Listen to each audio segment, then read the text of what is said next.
Ali mean Gandapur को चला सकते हैं इस वक्त कि नहीं चला सकते? एक दफा जापान गया, मैं जब गुजर रहा था तो वहाँ ऊ की आवाज आई। 50 करोड़ रुपए देना मेरा काम है, अगर मैं ना दूं तो हु करके या कुछ भी करके फिर मेरे खिलाफ एहतजाज कर लूं। लेकिन अगर मैं वो 50 करोड़ रुपए देता हूँ आपको, काम नहीं होता और अगले साल, तो फिर कहीं मुझे आप पे हु ना करना पड़ेगा। तो अब डॉक्टर तारिक फजल चौधरी साहब आए ना, तो मैंने एहतजाज करना है तो मैं कहूँगा ऊ ऊ। आपको एक शिफाना तरीका हमने बता दिया है, आप उसको अली मीन गंडापुर साहब ने भी आप लगाए जी, आप लाइव प्रोग्राम चल रहा है, आप लगाए, कोई बात नहीं, आप लगाए माइक वगैरह लगाए।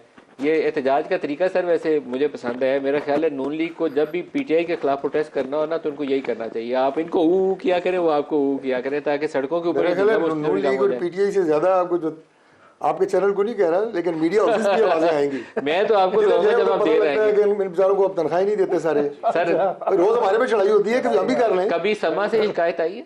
मैंने कहा आपको मैं नहीं कह रहा, कभी समा से बता दें ना, क्योंकि ऑन एयर आपने जिक्र किया, कभी नहीं ना, कभी नहीं है, नो डाउट। तो आप लेट आएंगे तो मैं तो ये कर सकता हूँ ना।